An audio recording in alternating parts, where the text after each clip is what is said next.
So the other day I was having a chat with my buddy Manpick, that's his actual username and not me insulting him, and during our conversation the shitty 90s 1/44 scale models came up, which made me think, why were they so shitty?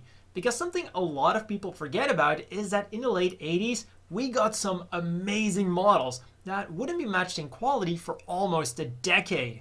So in today's video, we'll be going back to the 80s and 90s to find out a possible reason as to why the quality suddenly went down so drastically. First up, a short history lesson.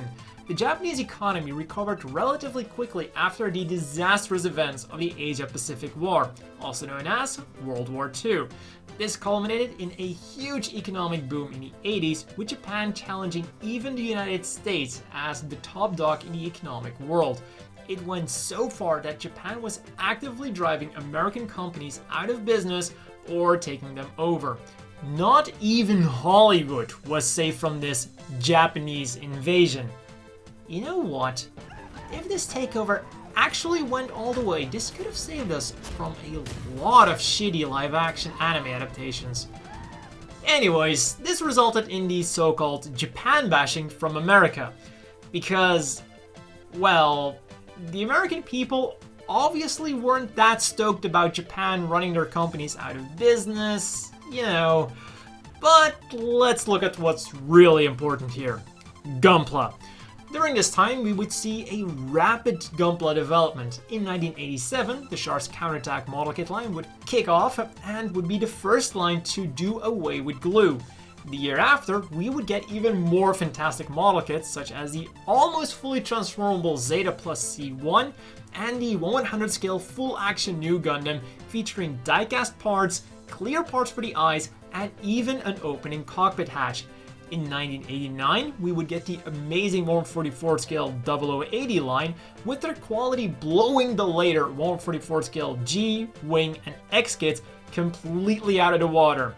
Finally, in 1990, we would get the 1/44 scale high-grade line, a line whose quality would not be matched by any other 1/44 scale kit for over a decade. This amazing line would be followed up by the not quite so amazing 1/44 scale 0083 line, a line that is notoriously bad and pretty expensive to boot, relatively speaking. So what was happening around this time in Japan? Well, from 1986 to 1991, an economic bubble was forming in Japan due to overspeculation. In short, the economy was doing great, and people kept on investing and speculating as if the economy was going to keep on growing. As we all know, however, all good things must come to an end. And suddenly, the economy grew slower than expected, causing the bubble to burst, resulting in an economic crisis that would last for a decade. This crisis was so bad that it was even dubbed as the Lost Decade. And remember what I said about the quality of the 1990 high-grade line not being matched for over a decade? Again, a pretty coincidental coincidence, I would say. When the crisis hit, it seems like Bandai decided to split their efforts for two markets. The 1/44 scale line would have to say goodbye to real high-grade kits and was now relegated to budget kits, with Bandai's more talented engineers focusing on the 100 scale kits, and later on, the 100 scale master grade kits. Keep in mind though that many of these 90s master grade kits are technologically inferior to the 100 scale no grade seed kits and the 00 kits of the 2000s. So even though we might be living in the age of P-Bandai now, never forget to look at it from the bright side. Bandai kits have come a long way, and it seems like there's still a bright future ahead. That leaves me with only one question.